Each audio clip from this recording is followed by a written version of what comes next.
of reasonable care. Who gets to decide the reasonable care? I don't know.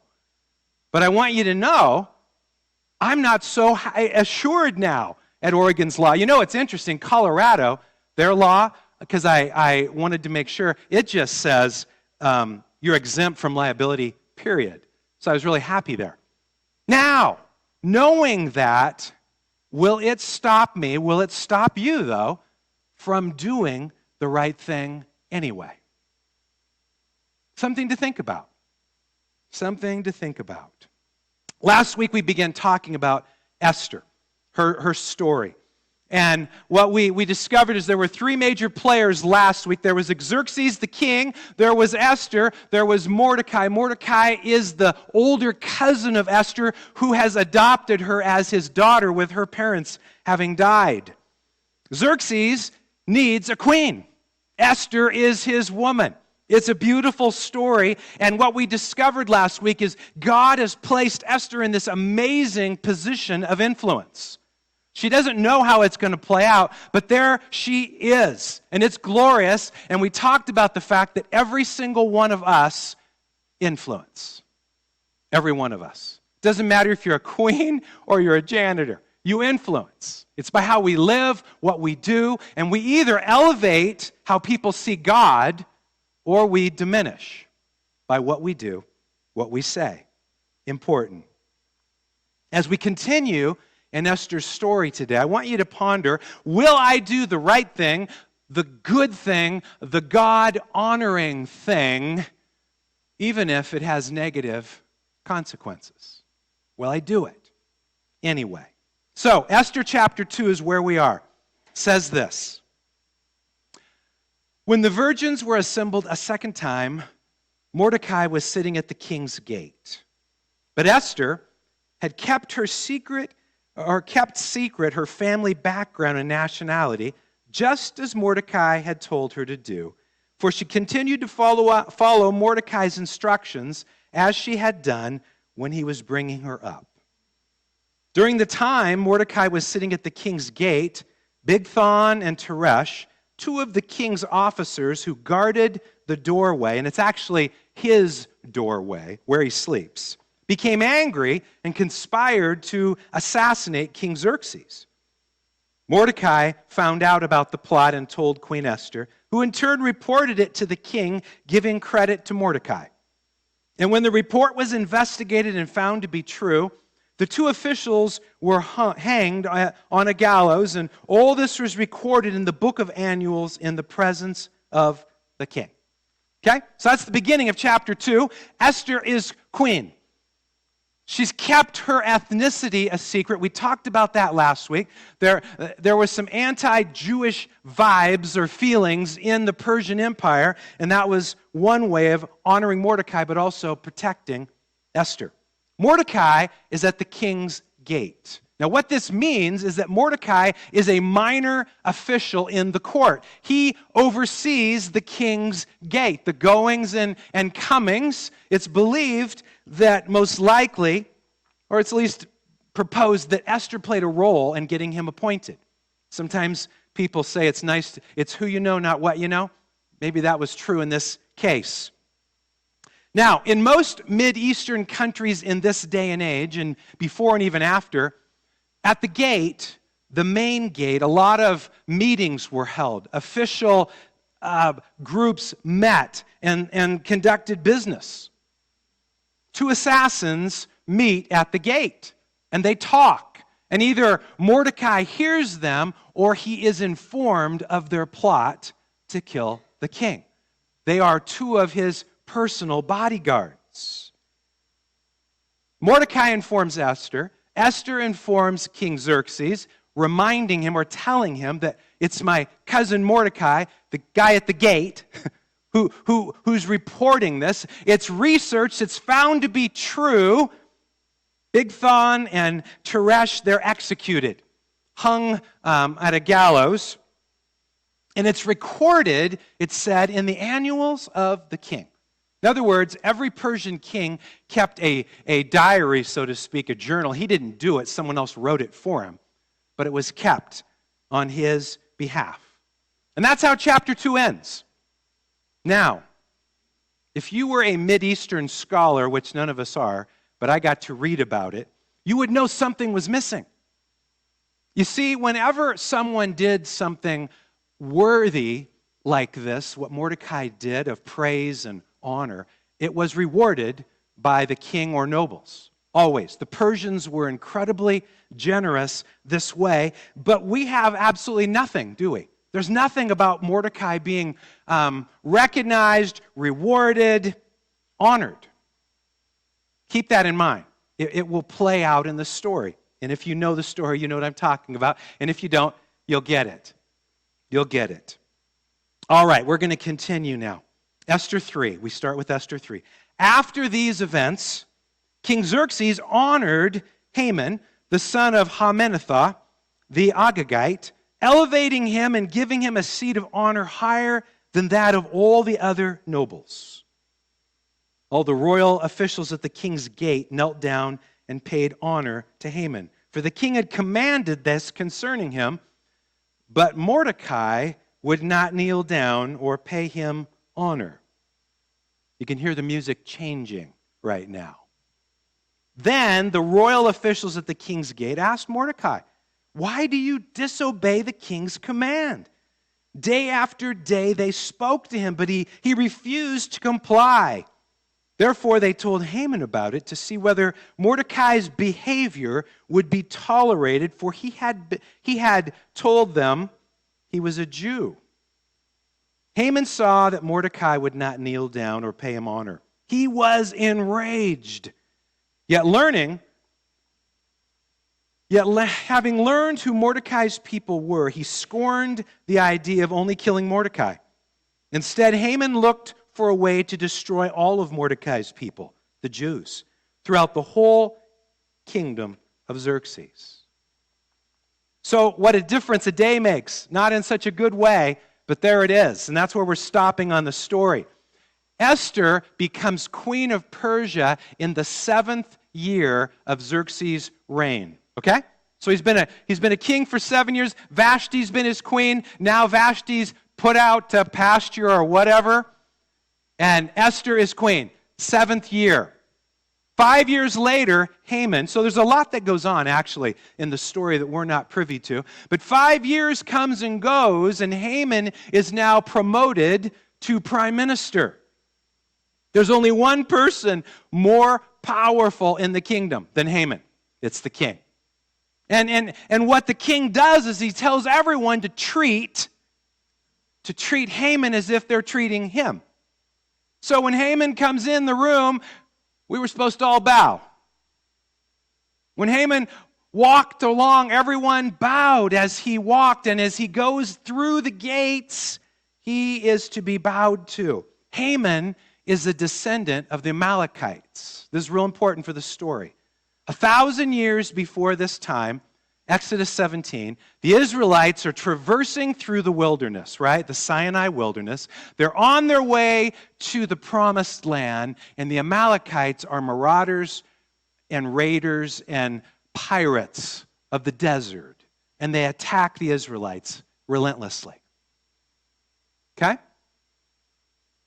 400 years later, 1 Samuel 15, what we discover is that King Saul has been commanded by God to attack and destroy the Amalekites because of how evil they are, and their ways have never changed. He's supposed to execute the king Agag, where Lady Gaga got her name, you know. Just saying. And what happens is he does attack, but he does not execute the king. Doesn't do it. Haman is a direct descendant from King Agag. Direct descendant. Mordecai is a distant relative of King Saul. I want you to know that ethnic and feuds, blood feuds, have long memories, don't they? We're talking 1,000 years and 400 years later, and now here is Haman wanting to destroy the Jews. It's his opportunity. So Haman passes the city gates, right? He goes through it, and there's our back to Haman for a minute. By the way, whenever the Jews heard the word Haman, they hissed. Can you hiss for me? Yes, that is what they did. When they told this story, all the children and young people would hiss, okay? Because Haman is the evil one, all right? So, where was I? Sorry. So, Haman goes through the city gate. Everyone bows, not Mordecai. Somehow Haman doesn't notice. Maybe there's too many folks. I don't know. Does it again and again. And the other officials are coming to Mordecai going, what is your problem? Why aren't you bowing like the rest of us? And they discover, I don't know how, maybe Mordecai let it slip, but he's a Jew. I don't know if that was a good thing to say, because they go and report him, don't they? They rat him out to see what Haman will do. You know, Haman responds initially like any pampered, self-centered man who has been told he's extraordinary all his life and wants everyone to know he's extraordinary, right? You ever met any of those people? He is enraged, right? Enraged that this man would not bow to him. So you remember last week we talked about Queen Vashti. She would not appear before Xerxes, and he commanded her to, and it was embarrassing and humiliating, and he gets rid of her, right? Well, this is the same kind of humiliation that Haman is experiencing, because people are noticing that Mordecai is not bowing down. So he wants to off him, right? Kill him, murder him, execute him. But then he discovers Mordecai's secret. Mordecai's a Jew, or my enemy from 1,000 years ago. Now it's going to grow, because he doesn't just want to execute Mordecai. He wants to destroy every Jew in the Persian Empire, which means all the Jews that have gone back to Palestine, hundreds of thousands of them, he wants to execute them as well. And that's how the story ends today. That's how it ends. So, Haman and Mordecai, right? There they are. Mordecai saves the king's life, potentially at his own peril, because if the research had not gone his way, he might have had threats on his own life from these two would-be assassins. So he puts himself out, doesn't he? He does good. It's a wonderful thing. Nobody notices. Haman, on the other hand, he's elevated to prime minister. We think it's his wealth that elevates him to prime minister. It has nothing to do with his character. He now has the power to actually kill the king's savior. Rather ironic. Rather ironic. And at this moment, does doing the right thing, doing the good thing, doing the God thing seem all that helpful for Mordecai? It seems like it's backfired. It's gone the other way. Evil is elevated and good is devalued. That's what it feels like in this moment.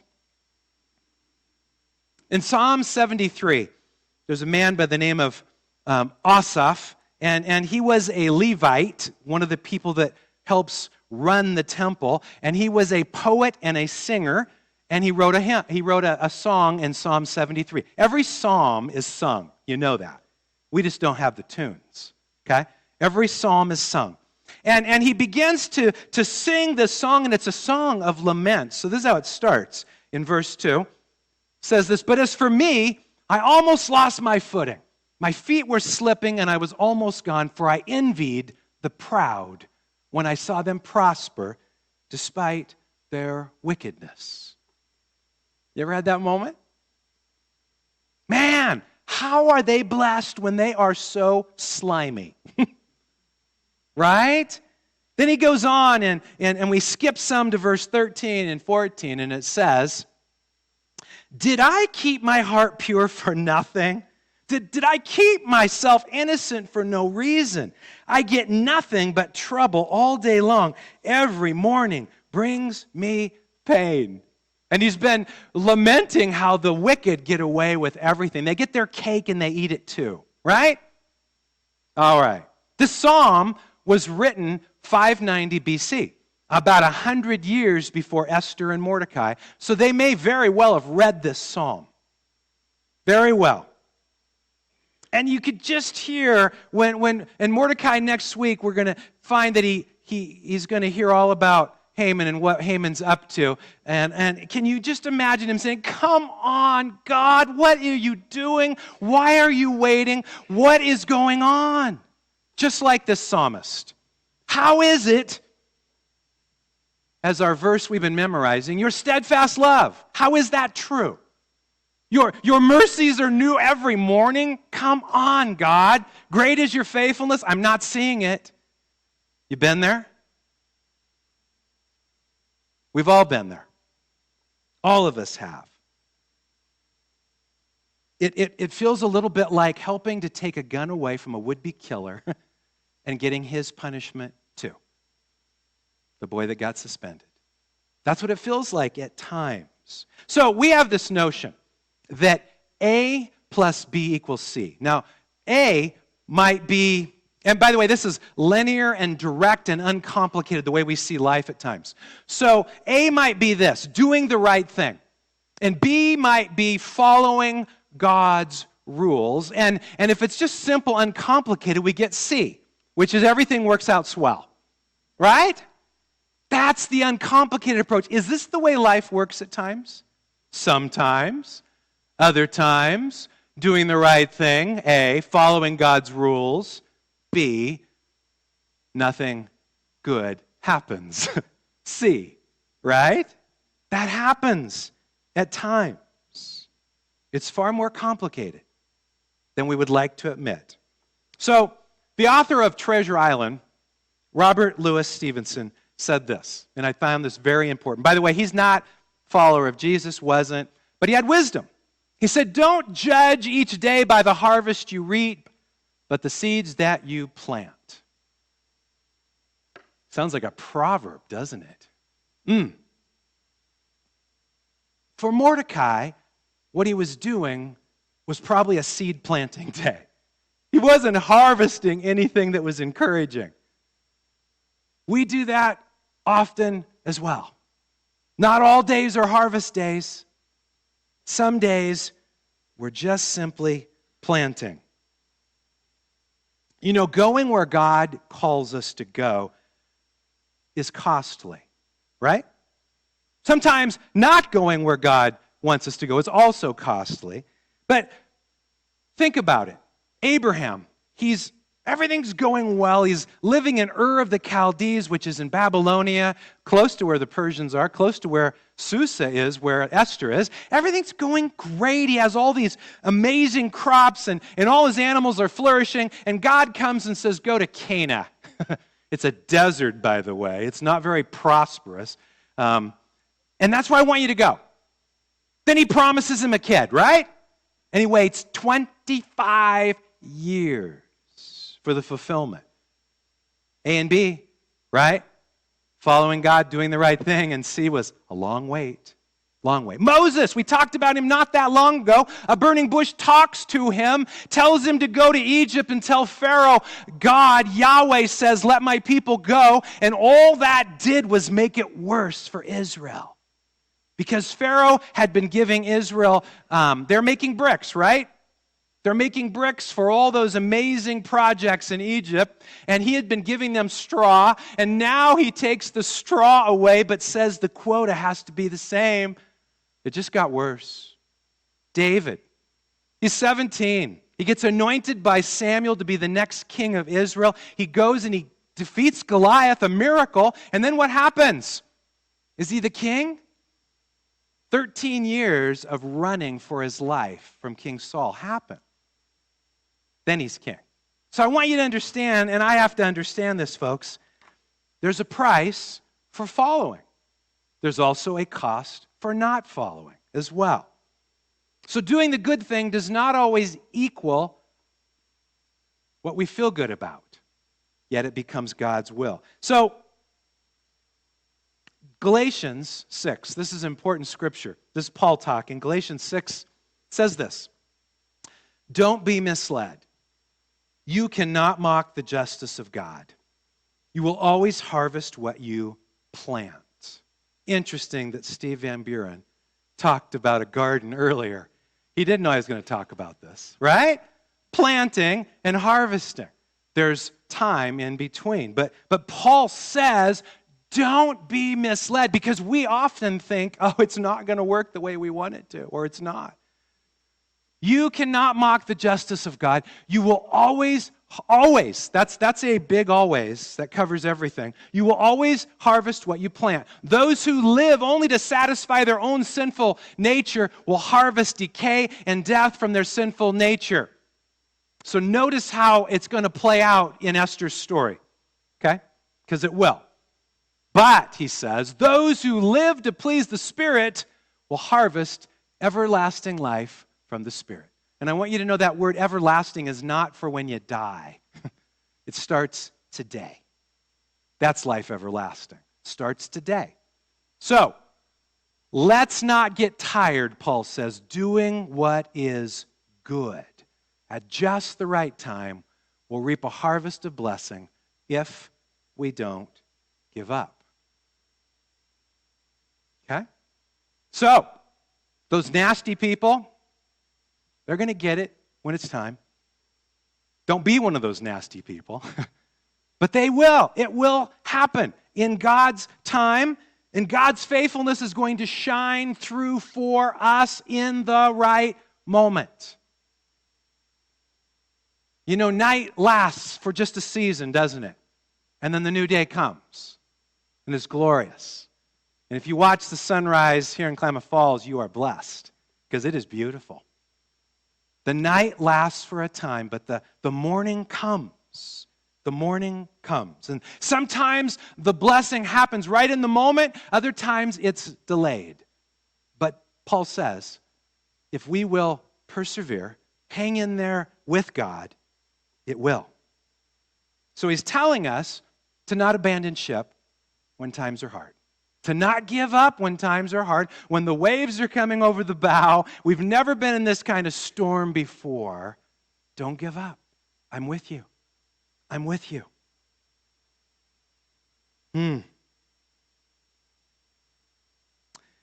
Ultimately, folks, the goodness of God, we believe in it because we believe God is bigger than our circumstances. That's what the Scriptures teach us. That's what this teaches us. Esther's life will teach us this. God is bigger than our circumstances. He's stronger than our situation. His love, His goodness, His kindness, His faithfulness carry the day. They do. And it's walking in that picture. Because God, this next picture is important. God takes manure and He does something beautiful with it. Right? Creates produce that couldn't thrive without it. Creates beautiful gardens. Couldn't thrive without it. Now hear me. When we're in the manure, it's real. It smells like manure. It feels whatever manure feels like. You know what I'm saying? It's real. So I get that, and it's hard. Yet there is a beauty that is coming out of it. Nature paints this picture. So does God and His Scriptures. Psalm 73 at the very end. All right? This is the author.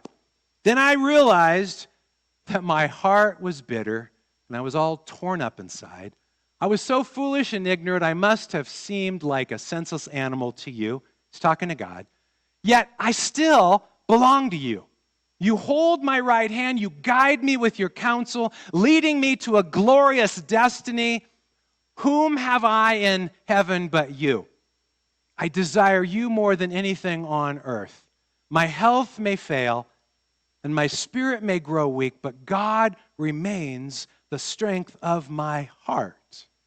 He is mine forever. Isn't that beautiful? Such a conclusion after going, where the heck are you? The evil always seem to prosper. Then he has this aha moment of seeing life the way God does, right? That truly, your way, Yahweh, is the right way, the best way, the most wonderful way. It's difficult, no doubt about it. Folks, the manure is not the end of the story, is it? It's what comes after. And I just love how he ended this psalm. My health may fail. My spirit grows weak. But God remains the strength of my heart. He is mine forever. Worth memorizing. Worth putting into our hearts this truth. Because we need it at times, don't we? You know, Mordecai and Esther right now, though, they're in the difficult season, right? It's where they are. It's going to get hard before it gets good. And that's the truth often of life. And a number of you have heard this quote from Mother Teresa, but it's worth us seeing and hearing. And it's actually on the back of your bulletin. And the back of your bulletin got crammed full. I apologize, but I really wanted you to take this home. So it says this: people are often unreasonable, irrational, self-centered. Forgive them anyway. If you're kind, people may accuse you of selfish, ulterior motives. Be kind anyway. If you're successful, you will win some unfaithful friends and some genuine enemies. Succeed anyway. If you're honest and sincere, people may deceive you. Be honest and sincere anyway. What you spend your years creating, others could destroy overnight. Create anyway. If you find serenity and happiness, some may be jealous. Be happy anyway. The good you do today will often be forgotten. Do good anyway. Give the best you have, and it will never be enough. Give your best anyway. In the final analysis, it's between you and God. It was never between you and them anyway. So do the right thing anyway. Let's be quiet and let's listen to the voice of our God.